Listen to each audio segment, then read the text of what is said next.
This is Apostle Lance Businge, your marriage and relationships coach. Marriage was never meant to be a place for power struggle or a place of pulling ropes. The instruction for husbands is to love their wives, and the instruction for wives is to submit to their husbands. But what is happening in our marriages today is that wives are seeking to control their husbands, seeking to have authority over their husbands instead of submitting to them. And the response of the husbands is to rule over them, and sometimes they become abusive. Marriage is supposed to be a place of love. God created marriage to be enjoyed by both the husband and the wife. But you see, in order for you to enjoy your marriage, then both of you must commit to building and creating a happy marriage. And if both of you are not willing to work towards that, then you should forget about a happy marriage. And then when things fail, you don't blame your spouse for the failure. You blame yourself because you gave up or you decided not to do as you are supposed to do in your marriage. I want us to understand that it takes the decision or the action of the husband and the wife to break up a marriage. Let's say that your husband or your wife is not doing what they are supposed to do. If you continue doing what you are supposed to do, I can assure you, you will sustain your marriage. And I know so many of you don't want to do the work alone. But there are moments in your marriage where you'll find yourself doing the work alone. So how do you make a happy marriage, or how do you build a strong marriage? Sacrifice.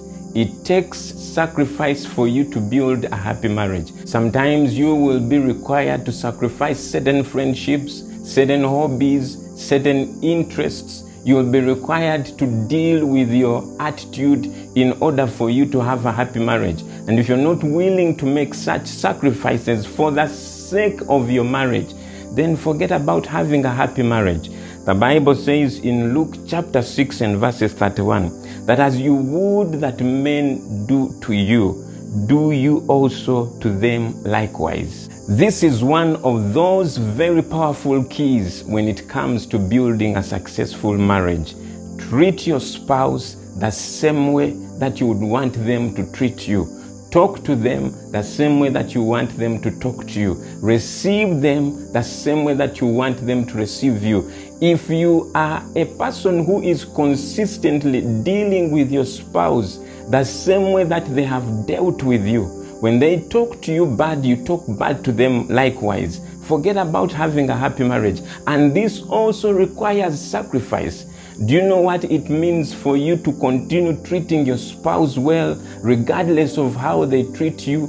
That all is sacrifice. And so many people are not willing to make such sacrifices. And the second one is, view your marriage as your first ministry to God. Colossians chapter 3 verses 23 says, and whatsoever you do, do it heartily as unto the Lord and not unto men. There is a place in your marriage where whatever you are going to do to your spouse, you will do it as though you are doing it to the Lord and not unto them. Because there are moments in your marriage where your spouse will not deserve your kindness, they will not deserve your patience, but because you view your marriage as your primary ministry, you will continue treating them with kindness and patience because you are doing it as unto the Lord. And verses 24 says, knowing that of the Lord you shall receive a reward of inheritance for your service towards the Lord. This is what I want you to be encouraged with, that whatever you are doing for your spouse in your marriage as service unto the Lord, you will be rewarded for that.